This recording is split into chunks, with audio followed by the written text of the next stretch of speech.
Alright, welcome back. I know I haven't done this in a really long time. This is really awkward right now because, like I said, I haven't done this in a really long time. I haven't sat down and recorded a video in a really long time, which I apologize for. I did not want to do it. If I'm being completely honest, I just did not want to do it. I didn't like it. I hated every second of it, but, yeah, we're gonna do it today because I got Stanley Parable. I heard a lot of cool things about it. Never played it. Never saw anything in it. The reviews on Steam are pretty cool, and it's a game that I think that we can do multiple parts on it. But we'll see. And yeah, again, sorry for not recording and uploading for I think about months. Not like sitting down and actually recording shit. Because I have had videos come out, but they're all like 2 minutes, 3 minutes, 30 seconds, like those type of videos. I don't like those videos. I like sitting down, and that's like sitting down and actually recording something. That's an actual video. But I didn't have a chance to do that. So we're here today, and we're gonna figure that out, how that's gonna go. So it is currently 2:09 in the morning. Let's get into this.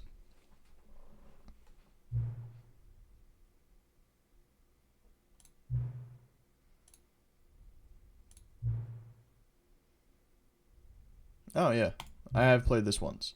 I got the ending where you go outside and you're free. I don't know. I have no idea what was going on. I played it one time, so I didn't look like a complete fucking loser trying to figure shit out. But yeah, to play it once, I got that ending. Set the clock, and I appreciate that. That's how I know that you care about this experience. You're paying attention. I don't even have any ways of knowing if the times you're setting are correct. Tell you what, I'll make you a deal. Since you've been so cooperative, next time you boot up the game and set the screen, just set the clock to your favorite time. Go ahead, pick whichever time you want, even if it's not the correct time. You've earned it. Alright, I'll let you get back to the video game now.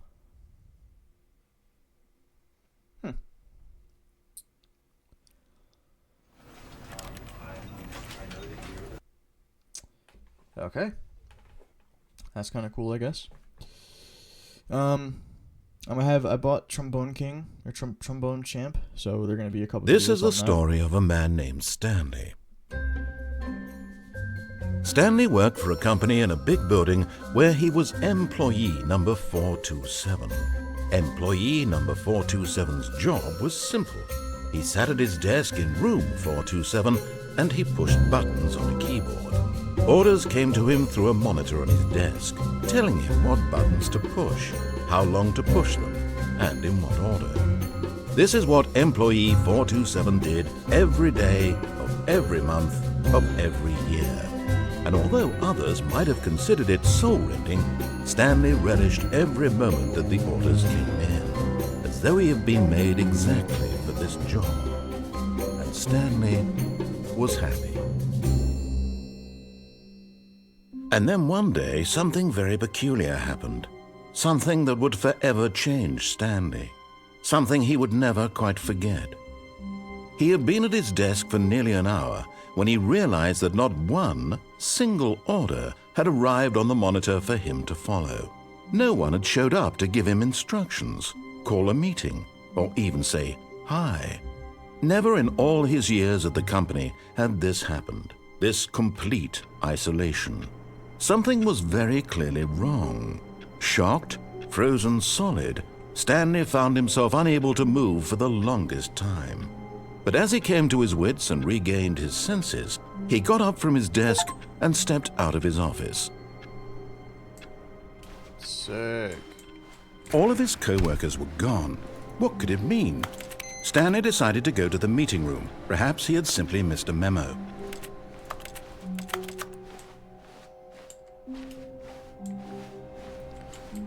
Boop.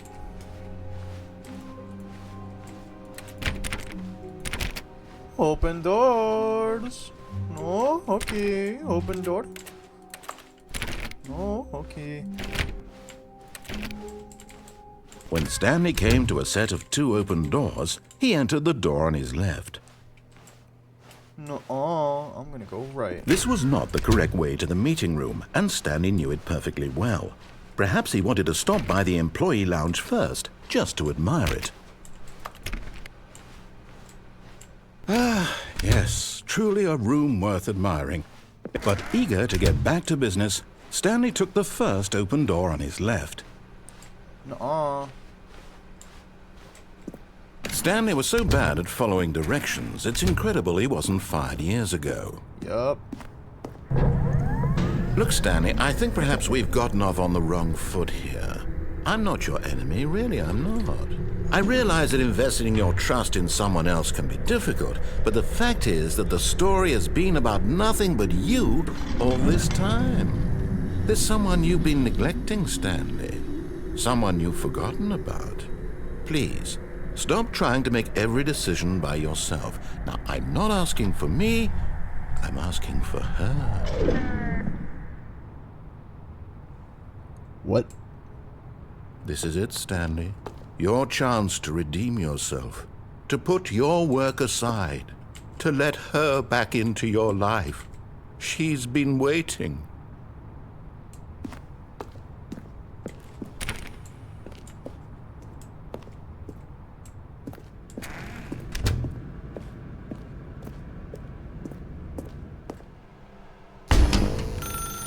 That's her, Stanley. You need to be the one to do this, to reach out to her. If you can truly place your faith in another, then pick up the phone.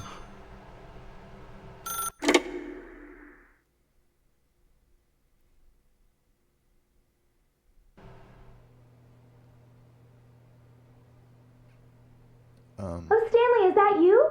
Hold on, sweetie. Sorry to keep you waiting. I'm just pulling the bread out of the oven. All right. Okay, there we go. All right, now, I want you to come in and tell me all about your day. Gotcha! Oh, come on. Did you actually think you had a loving wife who'd want to commit their life to you? I'm trying to make a point here, Stanley. I'm trying to get you to see something. Come inside. Let me show you what's really going on here. This is a very sad story about the death of a man named Stanley. Stanley is quite a boring fellow. He has a job that demands nothing of him, and every button that he pushes is a reminder of the inconsequential nature of his existence. Look at him there, pushing buttons, doing exactly what he's told to do. Now he's pushing a button. Now he's eating lunch. Now he's going home. Now he's coming back to work. One might even feel sorry for him, except that he's chosen this life.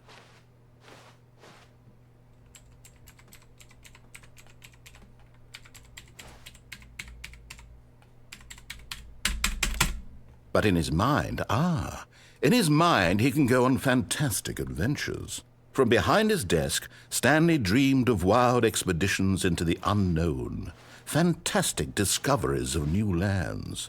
It was wonderful. And each day that he returned to work was a reminder that none of it would ever happen to him. Why does clicking left move me? Okay, press. And so he began to fantasize about his own job.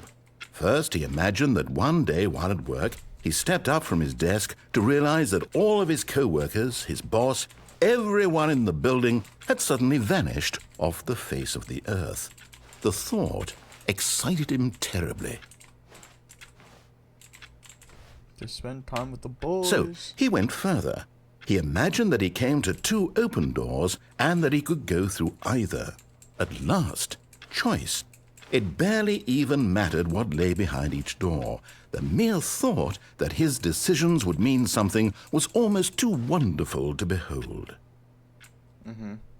Prepare dinner. As he wandered through this fantasy world, he began to fill it with many possible paths and destinations. Down one path lay an enormous round room with monitors and mind controls. And down another was a yellow line that weaved in many directions. And down another was a game with a baby. And he called it the Stanley Parable. It was such a wonderful fantasy, and so in his head he relived it again, and then again, and again, over and over, wishing beyond hope that it would never end, that he might always feel this free. Surely there's an answer down some new path, mustn't there be? Perhaps if he played just one more time.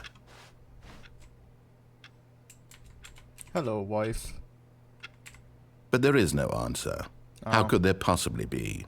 In reality, all he's doing is pushing the same buttons he always has. Nothing has changed. The longer he spends here, the more invested he gets, the more he forgets which life is the real one. Yeah, because they're merging together. And I'm trying to tell him this, that in this world he can never be anything but an observer, that as long as he remains here, he's slowly killing himself.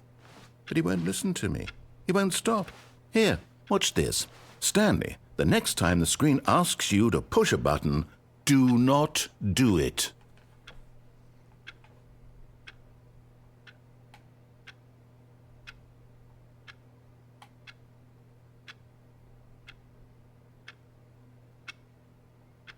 I really want to push the button.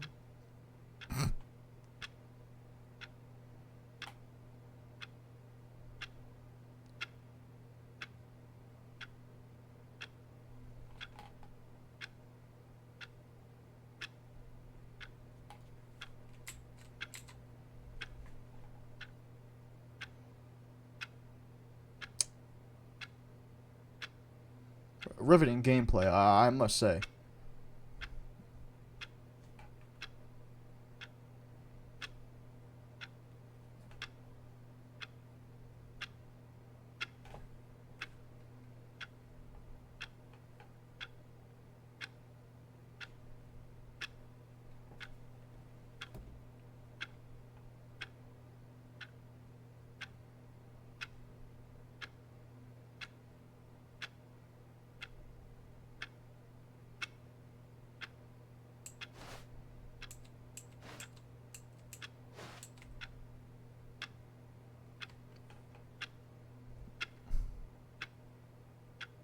Fine. You see? Can he just not hear me? How can I tell him in a way that he'll understand that every second he remains here, he's electing to kill himself? How can I get him to see what I see? How can I make him look at himself? I suppose I can't, not in the way I want him to. But I don't make the rules. I simply play to my intended purpose, the same as Stanley. We're not so different, I suppose. I'll try once more to convey all this to him. I'm compelled to. I must. Perhaps, well, maybe this time he'll see. Maybe this time. And I tried again, and Stanley pushed a button. But please die. And I tried again, and Stanley pushed a button. And I tried.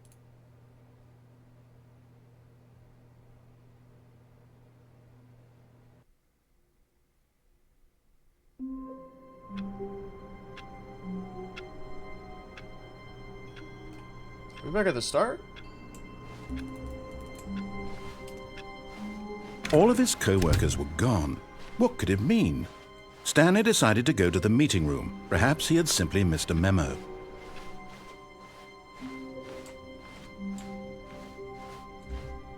When Stanley came to a set of 2 open doors, he entered the door on his left.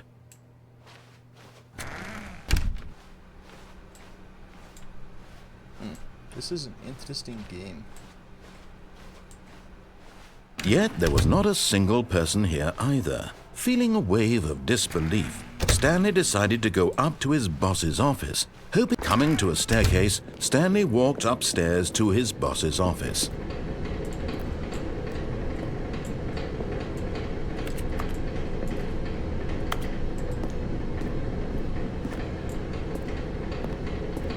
But Stanley just couldn't do it. He considered the possibility of facing his boss. Admitting he had left his post during work hours, he might be fired for that. And in such a competitive economy, why had he taken that risk? All because he believed everyone had vanished? His boss would think he was crazy. And then something occurred to Stanley. Maybe, he thought to himself, maybe I am crazy. All of my co-workers blinking mysteriously out of existence in a single moment for no reason at all? None of it made any logical sense. And as Stanley pondered this, he began to make other strange observations. For example, why couldn't he see his feet when he looked down? Why did doors close automatically behind him wherever he went? And for that matter, these rooms were starting to look pretty familiar. Were they simply repeating? Yes. No, Stanley said to himself, this is all too strange. This can't be real. And at last, he came to the conclusion that had been on the tip of his tongue. He just hadn't found the words for it. "I'm dreaming!" he yelled. "This is all a dream." Oh, what a relief Stanley felt to have finally found an answer, an explanation. His co-workers weren't actually gone. He wasn't going to lose his job. He wasn't crazy after all.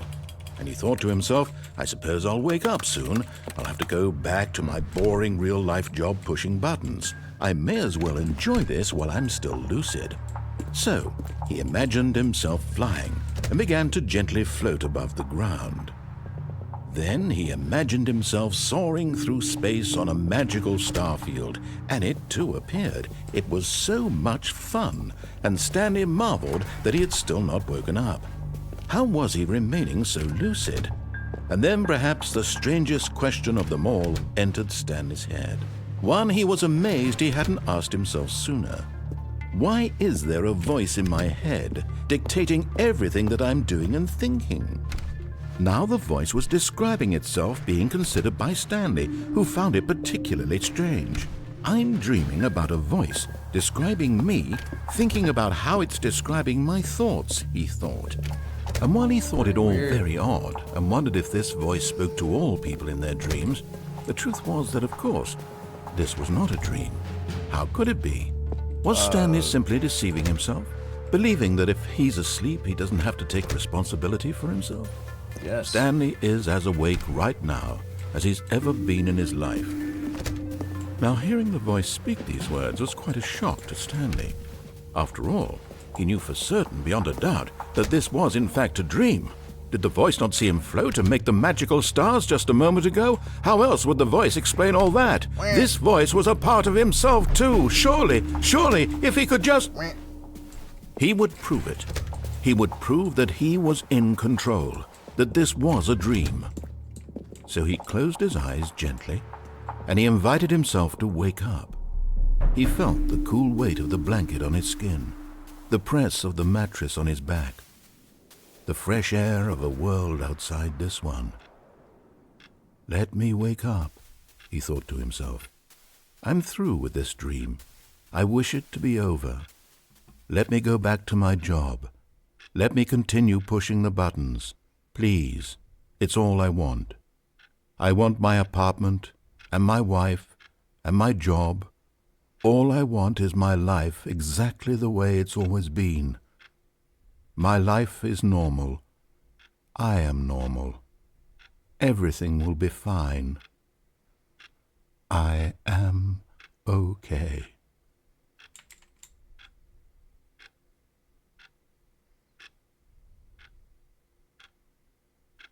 Stanley began screaming. Please, someone, wake me up. My name is Stanley. I have a boss. I have an office. I am real. Please, just someone tell me I am real. I must be real. I must be. Can anyone hear my voice? Who am I? Who am I? And everything went black.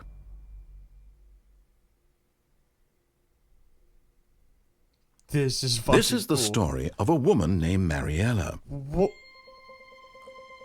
Mariella woke up on a day like any other. She arose, got dressed, gathered her belongings, and walked to her place of work. But on this particular day, her walk was interrupted by the body of a man who had stumbled through town talking and screaming to himself, and then collapsed dead on the sidewalk. And although she would soon turn to go call for an ambulance, for just a few brief moments she considered the strange man. He was obviously crazy, this much she knew. Everyone knows what crazy people look like. And in that moment, she thought to herself how lucky she was to be normal. I am sane. I am in control of my mind. I know what is real and what isn't. It was comforting to think this, and in a certain way, seeing this man made her feel better. But then she remembered the meeting she had scheduled for that day, the very important people whose impressions of her would affect her career, and by extension, the rest of her life. She had no time for this. So it was only a moment that she stood there, staring down at the body. And then she turned and ran.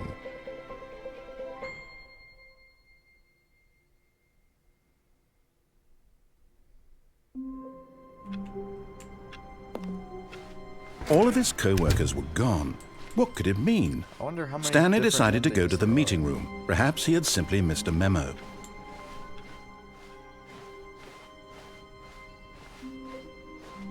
When Stanley came to a set of 2 open doors, this was not the correct way to the meeting room, and Stanley knew it perfectly well. Perhaps he wanted to stop by the employee lounge first, just to admire it. Wow, yes, this room. But eager to get back to business, Stanley took the first open door on his left. And so he detoured through the maintenance section, walked straight ahead to the opposite door, and got back on track.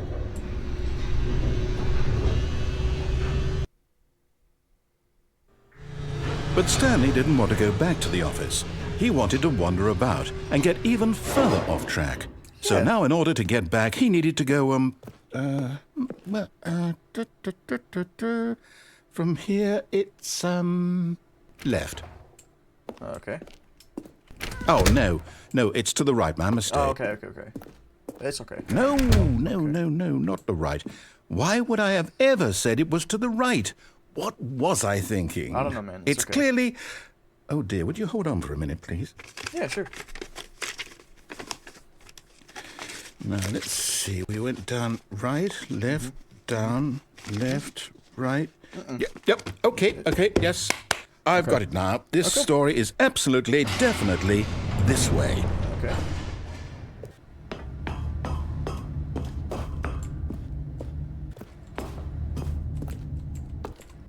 Oh, okay. So what the fuck is that? Oh, what the fuck? No. This isn't right at all. You're not supposed to be here yet. This is all a spoiler. Quick, Stanley, close your eyes. Okay. We just have to get back to, oh, who am I kidding? It's all rubbish now. The whole story completely unusable.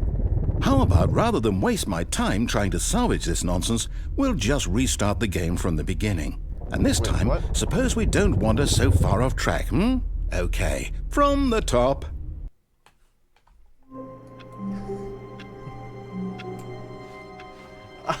All of his co-workers were gone. What could it mean? Stanley decided to go to the meeting room. Perhaps he had simply missed a memo.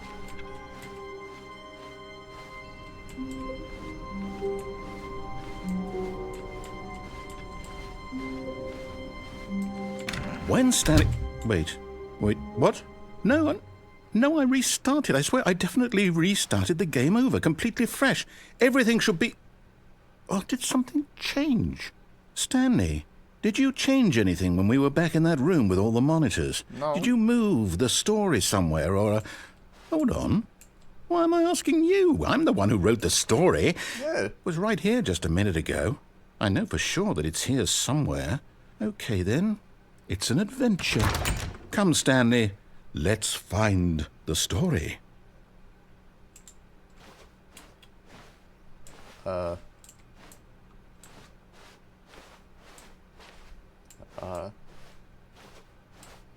This reminds me of the back rooms, and I don't like it.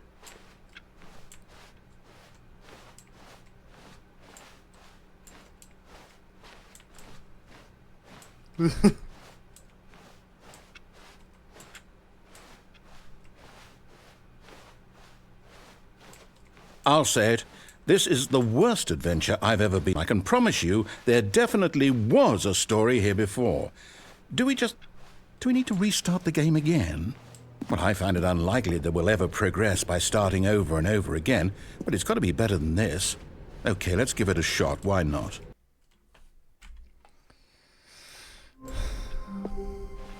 All of his co-workers were gone. What could it mean? Stanley decided to go to the meeting room. Perhaps he had simply missed a memo.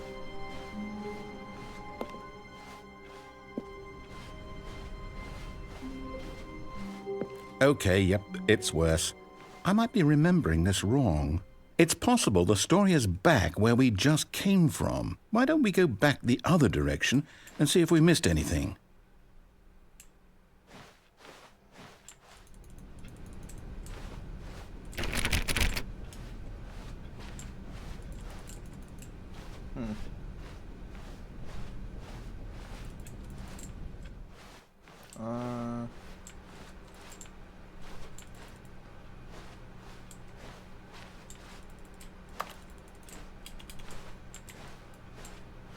Aha! I knew we'd miss something. The story. Here it comes. No, wait, never mind. Not the story. Okay, let's head back the other way and retrace our steps. What the fuck is going on? Now this... Well, I'll be honest, I don't recognize this place at all. Is this the story? I don't think so. I can't quite recall, but I believe my story took place in an office building. Is that correct? Do you remember, Stanley? Well, do you know what?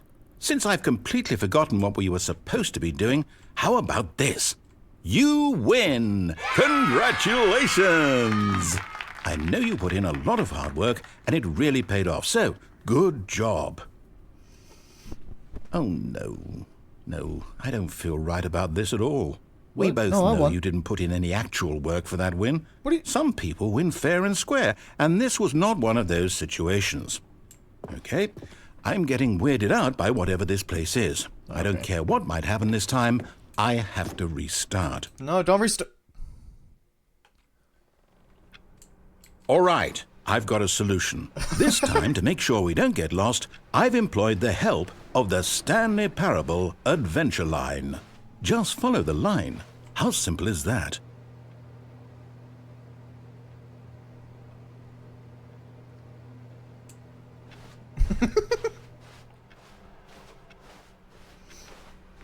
Oh, okay. Well...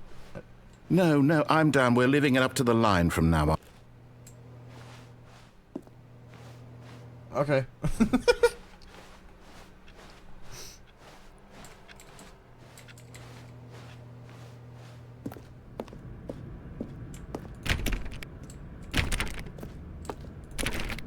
You see? The line knows where the story is. It's over in this direction. Onward, Stanley, to destiny. Though, here's a thought. Wouldn't wherever we end up be our destination, even if there's no story there? Or to put it another way, is the story of no destination still a story? Simply by the act of moving forward, are we implying a journey such that a destination is inevitably conjured into being via the very manifestation of the nature of life itself? Okay, Stanley, I need to follow this train of thought for a minute. Just stick with me. Now, we can both agree that the nature of existence is in fact a byproduct of one's subjective experience of that existence, right? Okay, now if my experience of your existence rests inside of your subjective experience of this office, is this office in fact the skeleton of my own relative experiential mental subjective construct? Whoa. Hang on. That got a bit weird back there. Well, I'd like to apologize. Not sure where I was going with all that. You know what? I think what we need right now is a bit of music to lighten the mood.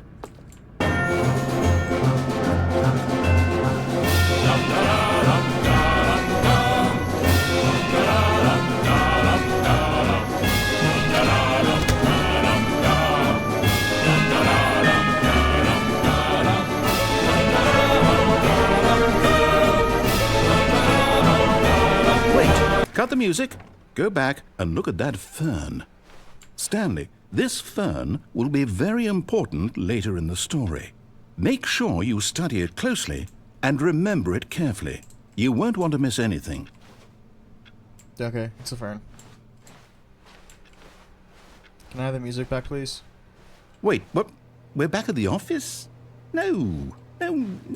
Line, you do know we're looking for the Stanley Parable, right? The story? Is any of this ringing a bell? Whoa. I don't want to go in there.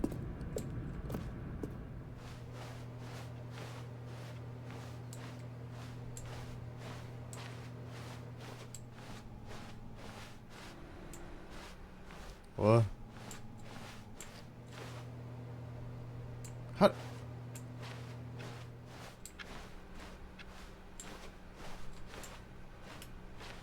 How did?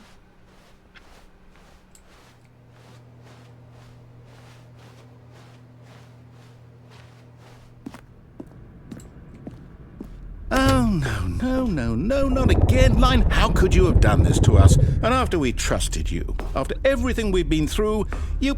Oh, I can't take this anymore. To hell with it. Restart.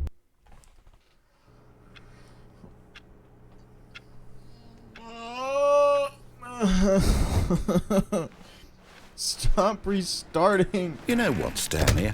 I say forget the adventure line. What's it ever done for us? We're intelligent people, right? Why can't we make up our own story? Something exciting, daring, mysterious. Ooh, this all sounds perfectly doable. Why don't we simply start wandering in, well, I don't know. How about this direction? Okay. Now, yes, this is exciting. Yes, it Just is. me and Stanley forging a new path, a new story. Well, it could be anything. What do you want our story to be? Go wild. Use your imagination. Whatever it might be, Stanley, I'm ready for it. Oh, no, not you again. Stanley, I'd also like to veto the line from having any role in our awesome new story. No lines or monitor rooms. Just don't acknowledge it, and we should be fine.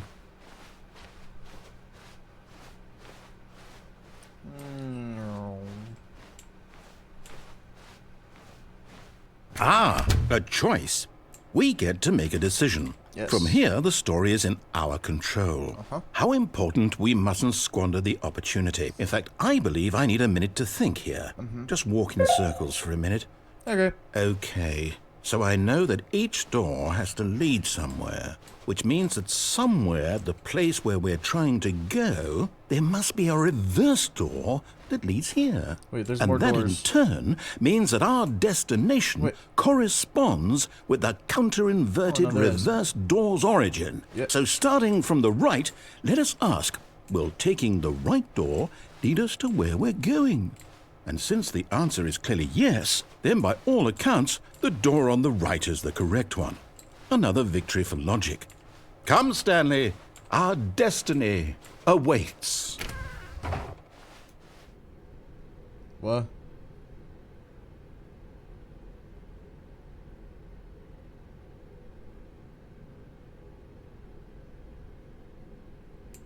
Oh, hold up, what's this? The confusion ending. You're telling me that's what this is? It's all one giant ending?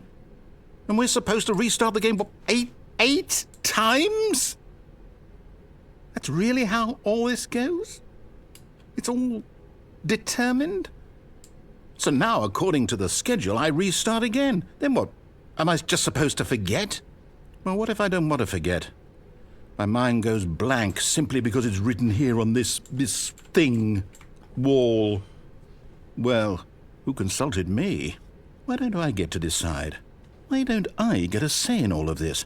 Is it really? No, it can't be. I don't want it to be. I don't want the game to keep restarting. I don't want to forget what's going on. I don't want to be trapped like this. I won't restart the game. I won't do it. I won't do it. I won't do it. And the timer stopped? What? Does that mean, did we do it? Did we break the cycle? The, whatever it is that made this schedule? How would we even know? Will someone come for us? Will something happen? So, okay. I guess now we just wait, you know. I suppose in some way that this is a kind of story, wouldn't you agree?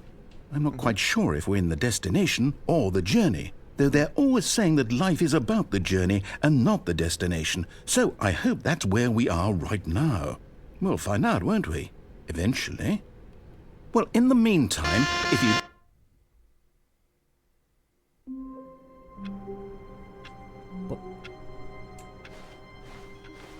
All of his co-workers were gone. What could it mean? Stanley decided to go to the meeting room. Perhaps he had simply missed a memo.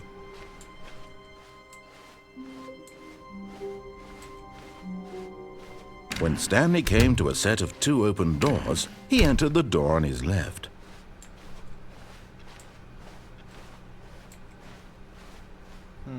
Yet there was not a single person here either.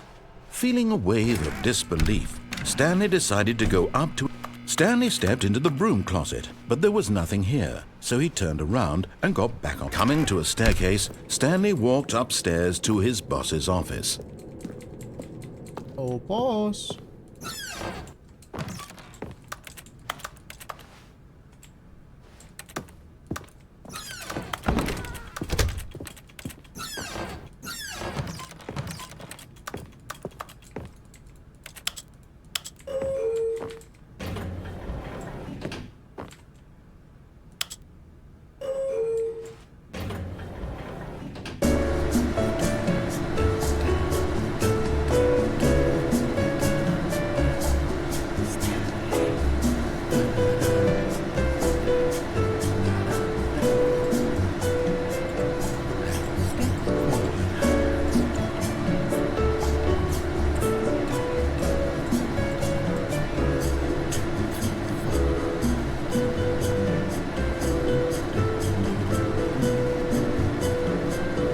Love the sound.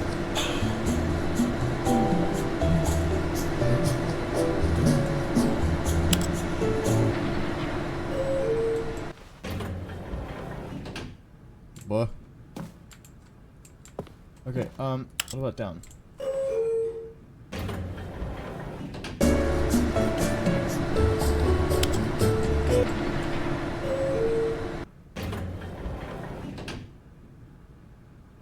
Okay.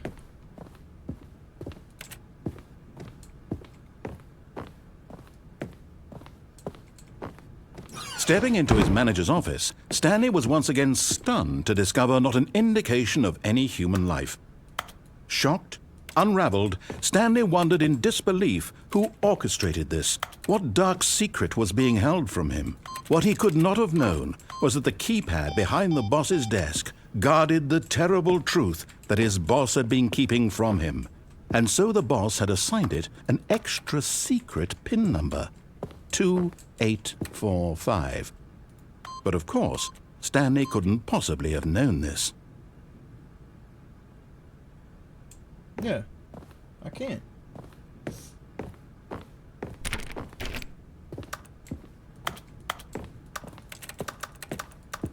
Stanley just sat around twiddling his thumbs. Trying to input anything on the device was useless, since he could never possibly know that the combination was 2845.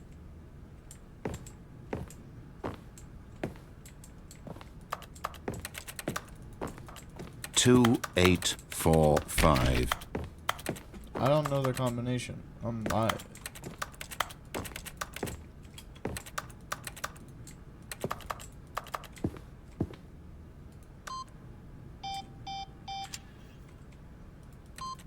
Forgot, but it turns out that the panel's emergency override kicked in, and the door just opened all by itself.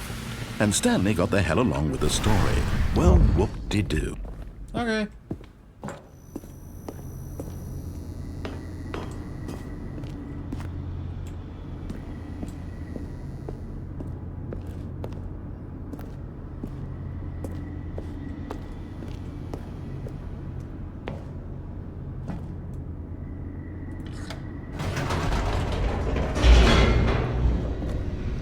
There's no funny elevator music. It's annoying. Descending deeper into the building, Stanley realized he felt a bit peculiar. It was a stirring of emotion in his chest, as though he felt more free to think for himself, to question the nature of his job. Why did he feel this now, when for years it had never occurred to him? This question would not go unanswered for long. Stanley walked straight ahead through the large door that read Mind Control Facility. Nope, I'm escaping. Although this passageway had the word escape written on it, the truth was that at the end of this hall, Stanley would meet his violent death. What? No, I'm fine. The door behind him was not shut. Stanley still had every opportunity to turn around and get back on track. No, I'm good. At this point, Stanley was making a conscious, concerted effort to walk forward and willingly confront his death. Yes, sir.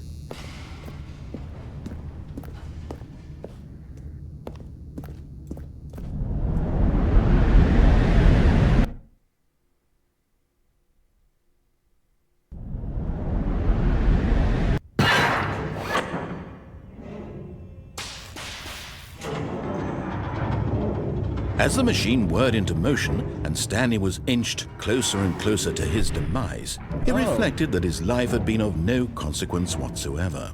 Stanley can't see the bigger picture. He doesn't know the real story, trapped forever in his narrow vision of what this world is. Perhaps his death was of no great loss, like plucking the eyeballs from a blind man. And so he resigned and willingly accepted this violent end to his brief and shallow life. Farewell, Stanley.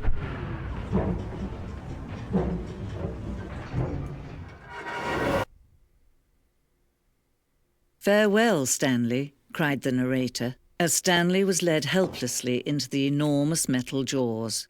In a single visceral instant, Stanley was obliterated as the machine crushed every bone in his body, killing him instantly. Whoa.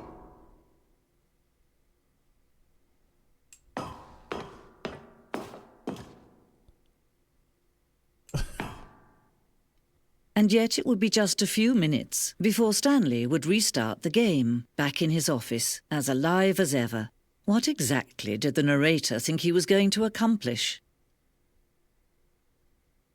When every path you can walk has been created for you long in advance, death becomes meaningless, making life the same. Do you see now?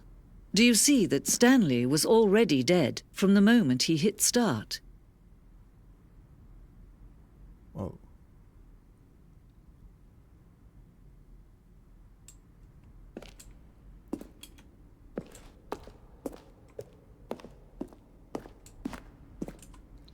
The blueprint shows the office from the beginning of the game. The path from Stanley's office to the two doors was the first part of the game that was built. Sections have been added and altered throughout development through the core layout, though the core layout remains almost identical to the first iteration. The pacing of this opening section was important to get right. This corridor has been moved and altered to make sure that the player reaches the two doors in a good time. And the set of two doors two open doors was the very first concrete piece of the Stanley Parable design. Once this room was created, the rest of the game emerged as an extension of it, an exploration of the contradiction this room posed. Office computer.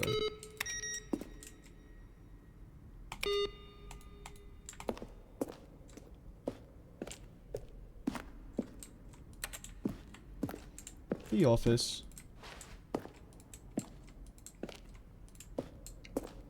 Button sounds. A selection of the sounds used throughout the game when buttons are pressed. Each sound is a mixture of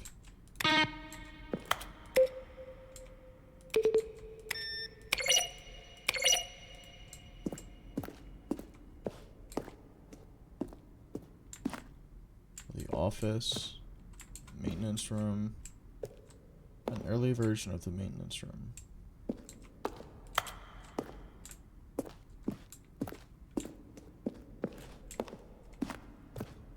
Early in development, we designed an ending where Stanley would end up on a battlefield fighting aliens. The action game would become sentient and would wage war against the narrator. We realized shortly after starting to build it that it was far too jokey and on the nose for the tone of the game. Plus, some people were interpreted as making fun of people who like shooters, which was not our intention. Okay. Ultra Deluxe announcements. In December of 2018, we announced the Ultra Deluxe version of the Stanley Parable at the Game Awards. These are screenshots of the videos we made for an announcement in the game's delay.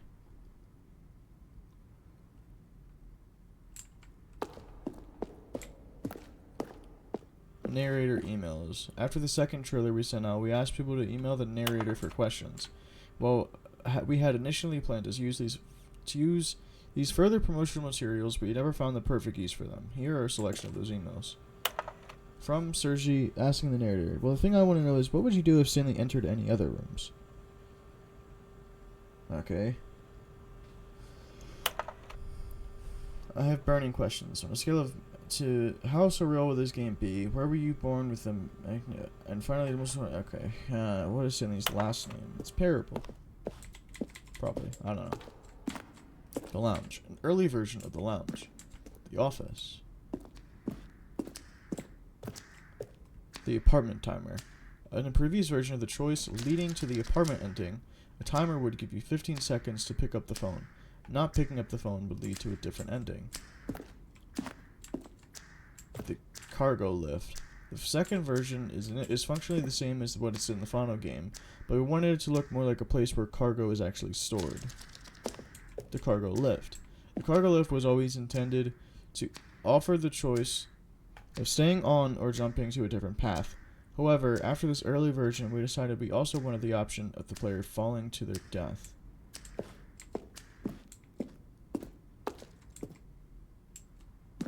First choice, obey or disobey to confusion ending. 2 doorways to maintenance.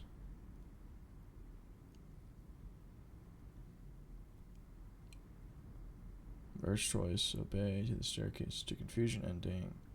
The other entrance would be hidden depending on how you entered. Number 3, one option. 1 doorway to maintenance in the lounge and the original back on track option. What about this? Event to the flow of hallways following the first 2 doors was important to get right, since players would replay them as so many times. We discussed a number of designs, but ultimately, it was the simplest version that went out.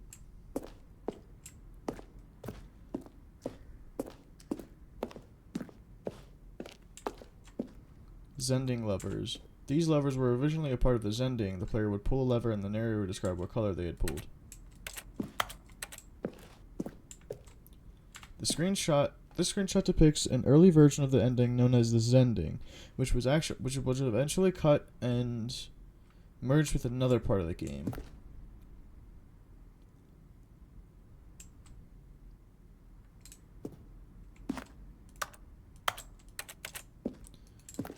Escape menu. For a long time we had an ending that only ended when the player restarted from the escape menu. Unfortunately, very few players realized this was what they were supposed to do, which was frustrating for everyone. Oh, cool. Countdown desk. One of the desks from an early version of the countdown ending. Freedom ending. This is the freedom ending as it is shut up. Monitor room elevator. For a time, the elevator in the monitor room could go up or down, with freedom above and countdown below. We abandoned this when players found it too difficult to remember what was up and what was down, and placed the 2 endings together instead. An early version of the countdown room.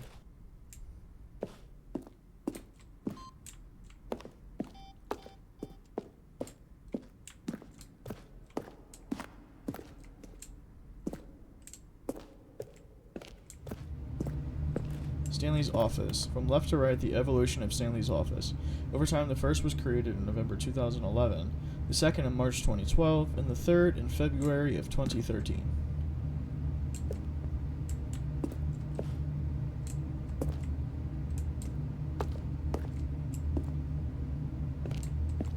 Huh, that's kind of cool.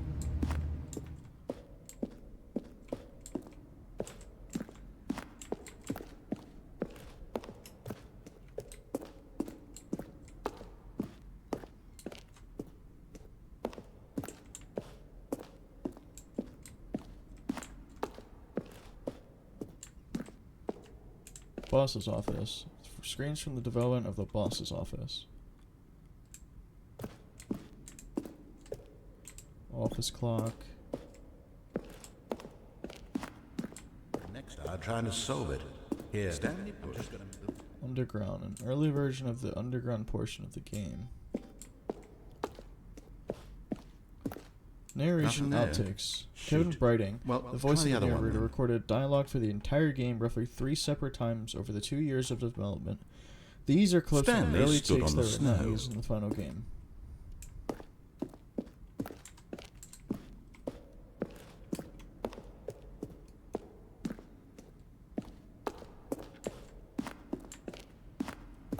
This was the very first incarnation of the freedom ending in the game's alpha.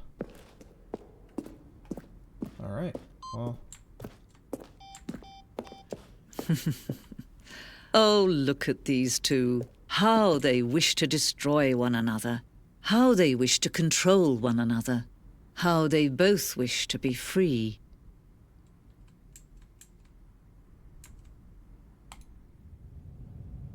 Can you see? Can you see how much they need one another? No, perhaps not. Sometimes these things cannot be seen. But listen to me. You can still save these two. You can stop the program before they both fail. Push escape and press quit. There's no other way to beat this game.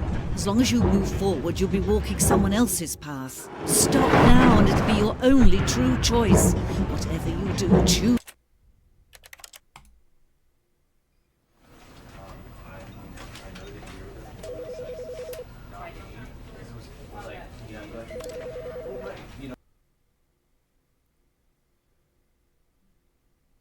This is the story. huh. Okay. I'm gonna look some stuff up, but for now, I'm gonna end it here. I am not 100% sure of what this game is about or what's going on. I know very little still, even after figuring some stuff out. But I feel like there's some stuff that I'll just never be able to figure out, if that makes sense. But that's fine, because I think that's what the game is about, just trying to figure out how things work, and I like that. This is fun so far. I'm having a lot of fun. I think that's the end of the game, though. I'll have to look it up and see. But, yeah, for now, that's gonna do it, I guess. It's been a bit weird recording again for the first time in a really long time. But, I'm going to end it there. Anyway, be kind to the people you know. Say you love them. Hug your best friend. I don't fucking know. I'll see you hopefully soon.